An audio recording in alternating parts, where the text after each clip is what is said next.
சேகரிச்சிங்க அந்த இது எப்படி? இது வந்து ஒரு பயணங்க. நான் வந்து 2017 அந்த காலகட்டங்களில் தமிழகம் முழுவதும் ஒரு 3 ஆண்டுகள் தொடர்ச்சியாக பயணப்பட முடிஞ்சுது. ஒரு 1,00,000 கிலோமீட்டருக்கு மேலே பயணப்பட்டிருக்கோம் தமிழகம் முழுவதும். அந்த பயணங்களில் மக்கள்கிட்ட பேசி இங்கே ஒரு 30 வருஷம் 50 வருஷம் என்ன ரகங்கள் பயிர் பண்ணீங்க, அப்போ அதை தேடும் போது யாரோ ஒரு தடவை வச்சிருப்பாங்க அந்த விதையை. அப்போ அந்த நபரை போய் சந்திச்சு அவங்க கிட்ட அந்த விதையை கேட்டு வாங்கி ஒரு சில கொடுக்க கூட மாட்டாங்க. அதுக்காக நிறைய மெனக்கல் பண்ணியிருக்கோம். அப்படி கிட்டத்தட்ட பார்த்தீங்கன்னா ஒரு 600-700 ரகங்கள் நம்ம இப்போ வந்து கலெக்ட் பண்ணியிருக்கோம். காய்கறி கிழங்கு வகைகள் எல்லாமே பார்த்தீங்கன்னா இதை ஒவ்வொரு வருஷமும் நம்ம ஒரு திருவிழா நடத்துறோம். அதாவது தை மாசம் பாத்தீங்கன்னா நம்ம வேலூர்ல வந்து காய்கறி கிழங்கு திருவாடி நடத்திட்டு இருக்கோம். போன ஆண்டு 800 வகையான ரகங்கள் காட்சிப்படுத்தணும் லைவா. நீங்க வந்து கத்திரிக்காய் 50 வகையான கத்திரிக்காய் பார்க்கலாம், சுரக்காயில ஒரு 60 வெரைட்டி, தக்காளியில 120 வெரைட்டி நம்ம பண்ணியிருந்தோம்.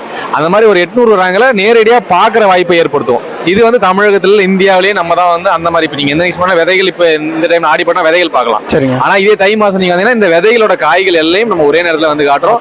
நம்ம அதை கல்லூரியில பள்ளிகள்ல விழிப்புணர்வு நடத்துறோம், விவசாயிகளை கூப்பிட்டு வந்து அதை காட்டுறோம். அவங்க கிட்ட அந்த விதை